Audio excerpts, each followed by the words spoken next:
You all are welcome to today's interesting session, Polynomial Introduction Part 2.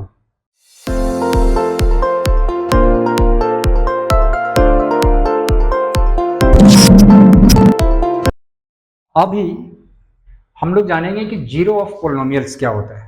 Okay, so zero of polynomials को समझने के लिए हम एक एग्जांपल पहले लेते हैं. यहाँ पे x माइनस टू, ये हमने एक पोलिनोमियल का एग्जांपल लिया और सपोज किया कि दिस पोलिनोमियल इज px. सो इस टर्म को समझने के लिए थोड़ा सा आप ध्यान देना. यहाँ मैं क्या करता हूँ, x का वैल्यू वेरी कराता हूँ, पुट करता हूँ, अलग अलग वैल्यू में यहाँ पुट कर रहा हूँ. तो सपोज यहाँ पर मैं अगर x का वैल्यू मैं 1 पुट करता हूँ तो इधर क्या वैल्यू हो जाएगा, 1 minus two that is equal to minus 1. चलो एक और दूसरा वैल्यू मैं यहाँ लेता हूँ, 1 के बाद 2 लेता हूँ.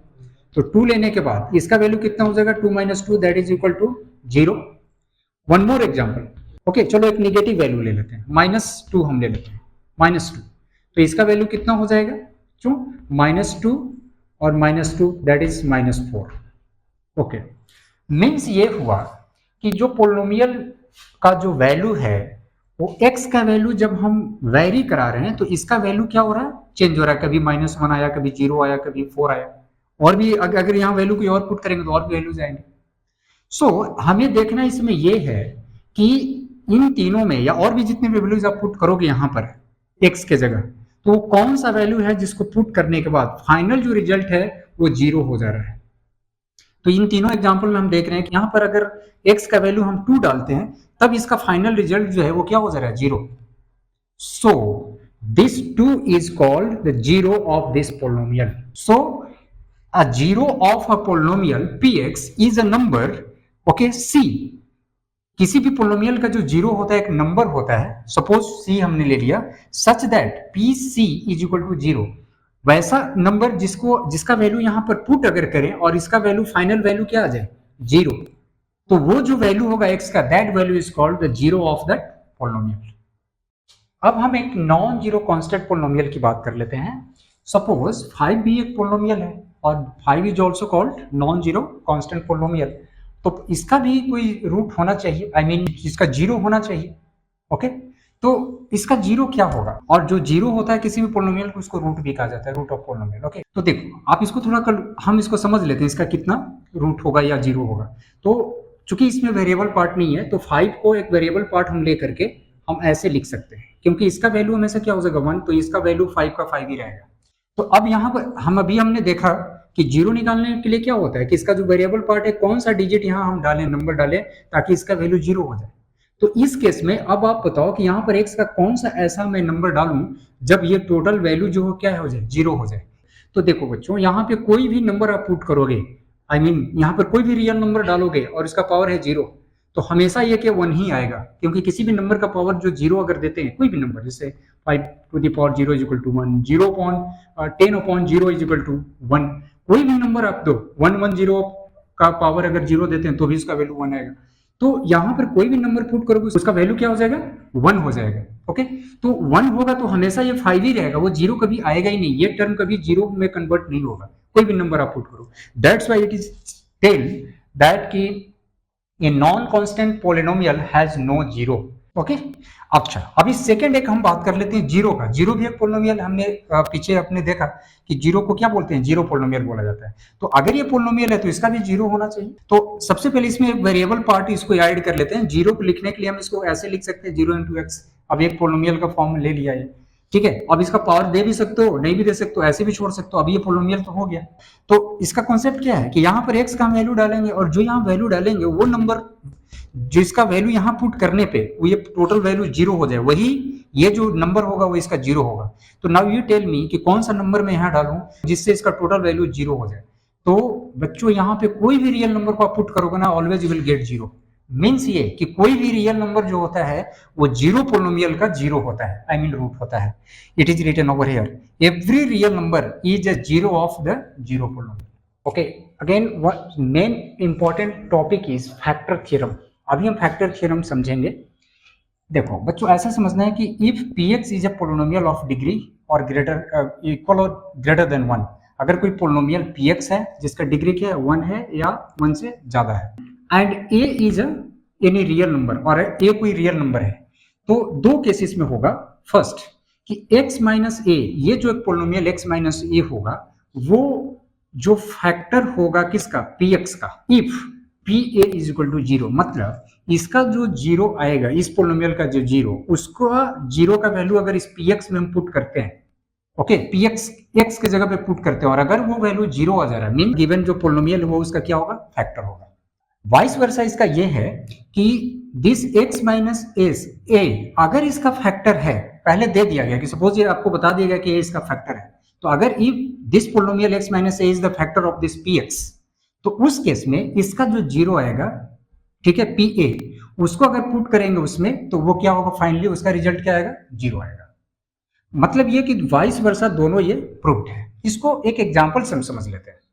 एग्जाम्पल में ये बोला गया, सपोज आपसे पूछा जा रहा है एग्जामिन करना आपको कि whether x plus two is a factor of this, यहाँ दो पोलिनोमियल दिया हुआ है, एक x प्लस 1 2 है और एक है 2x प्लस 4, तो हम मान लेते हैं px, ये 2x जो प्लस 4 है वो px है, और हमें बताना है ये जो पोलिनोमियल x प्लस 2 है ये इसका फैक्टर है कि नहीं है।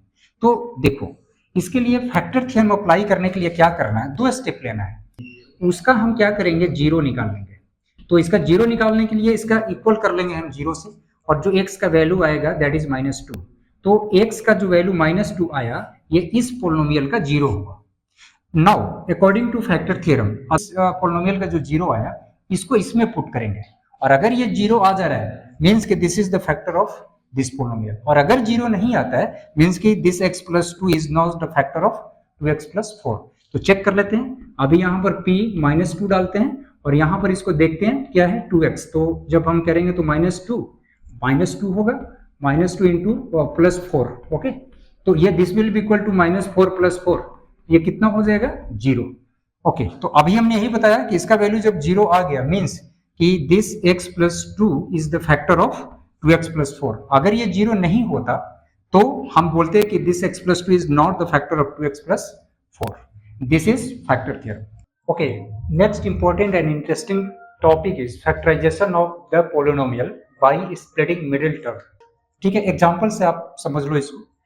सपोज गिवन एक पोलिनोमियल है 6x square plus 17x plus 5, इसमें तीन टर्म है 1 2 3, ओके। सो मिडिल टर्म इसका कौन है, ये। तो इसमें यही बोला जा रहा है कि जो मिडिल टर्म है उसको स्प्लिट करके, मतलब तोड़ करके फैक्टराइजेशन कैसे किया जाता है ये इसमें हम जानेंगे। कि इसके लिए तीन स्टेप आपने लेने हैं। पहला स्टेप क्या है, फाइंड AC।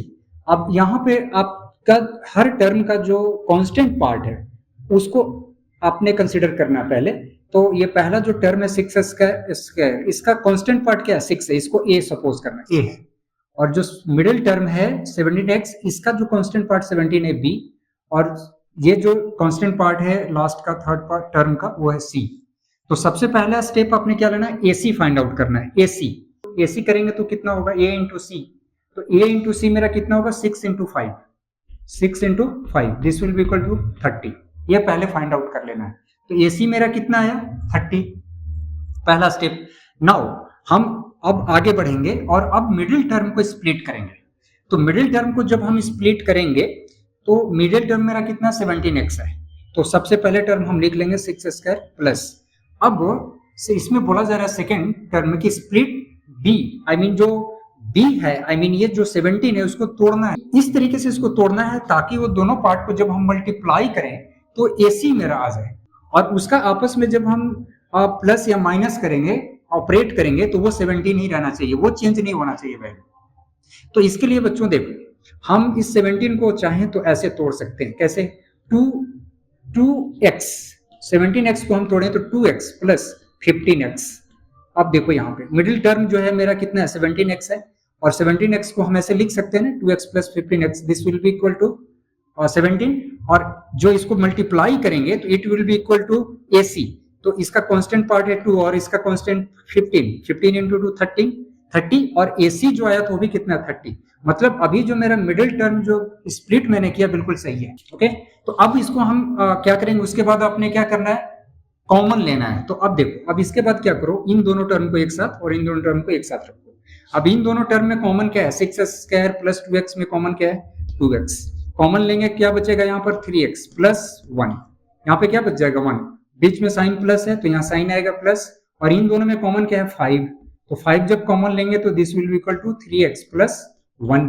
अगेन अभी होल में कॉमन लेंगे, ये इस पार्ट में 3x plus 1 common, 3x plus common, तो ये हमारा बाहर आ जाएगा, 3x प्लस 1 बाहर लेंगे और इसके बाद जो बच गया, इसमें क्या बच गया 2x और इसमें क्या बच गया 5।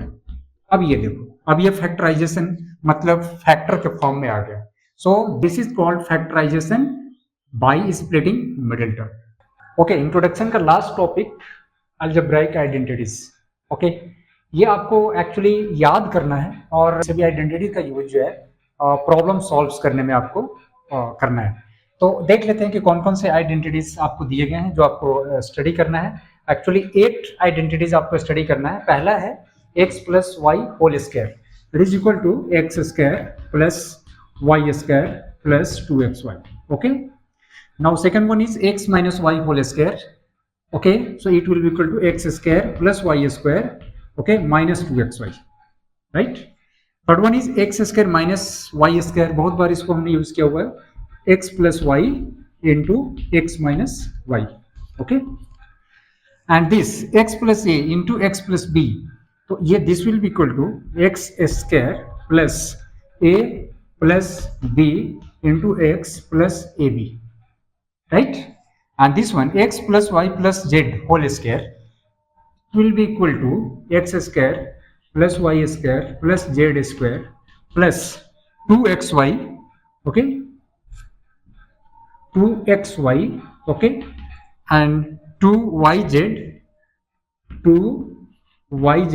plus 2zx, 2zx, okay.